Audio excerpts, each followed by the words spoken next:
this week, we lean into seeking and finding and celebrating.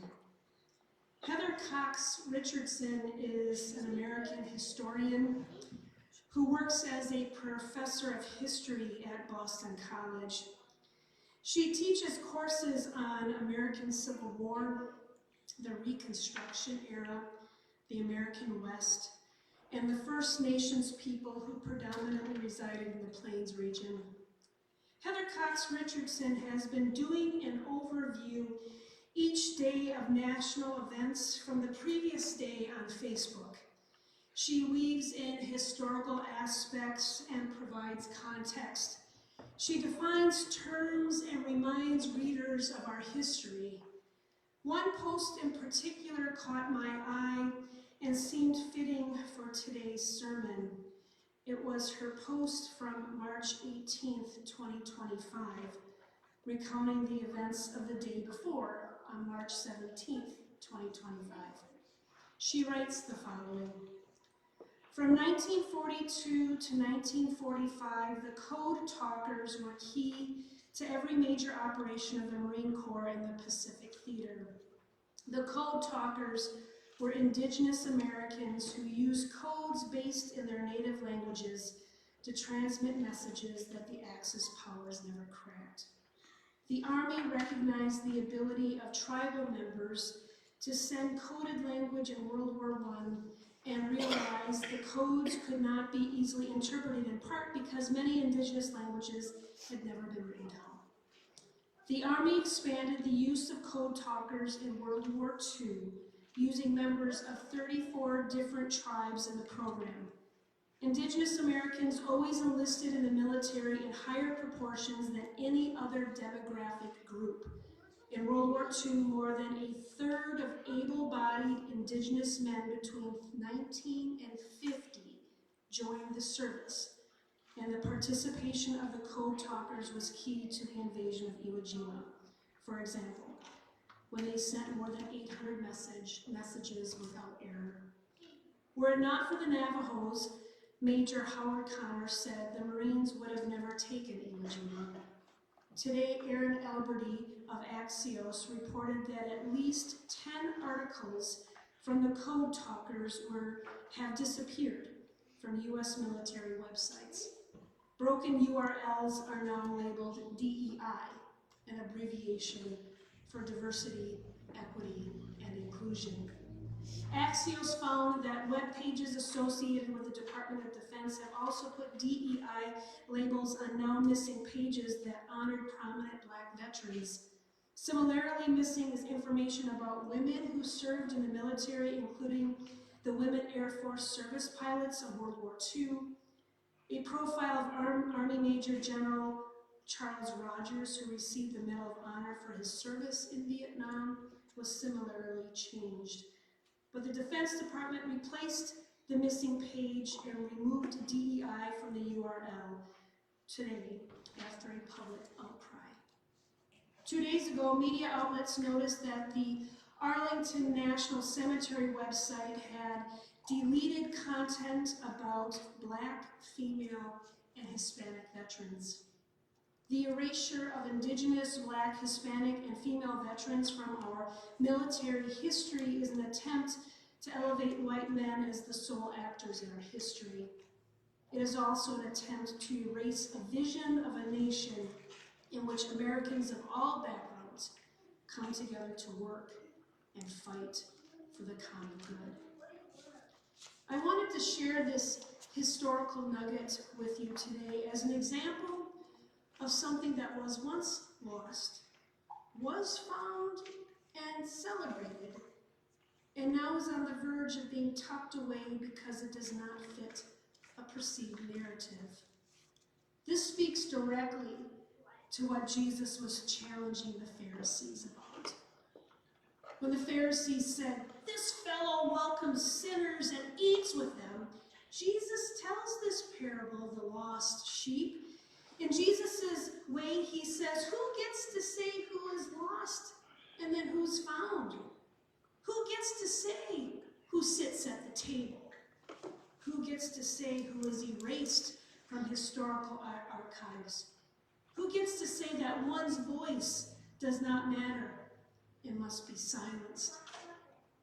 Lost and found language, or language regarding who belongs and who doesn't, have been used in religious spaces as well as the secular in order to silence and to ostracize. It's a way to control and dominate. And yet you and I both know that we have endured moments in our journey of faith and life, for that matter, in which we have lost our way. We need to reclaim and even normalize the journey of being lost and found in various points in our lives, not as a tool to shame or exclude, but to marvel at how God continues to seek and to find and then to celebrate. Perhaps it is a job hazard. However, I believe that God does not leave us out to pasture. God seeks us by any means possible until we are found. As Jesus teaches and elaborates on the meaning of discipleship, he leans into what he believes to be true. In God's kingdom, the sheep are found, even if it's just one. History is shared, all of it. Stories are told and retold. One cannot stop God's expansive love found in you and me, even when it may appear to be hiding or not readily available. It might be hard for us to relate to this parable.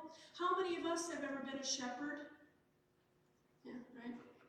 And yet, we have all lost something before. So perhaps it's not so difficult to understand the bond between shepherd and sheep.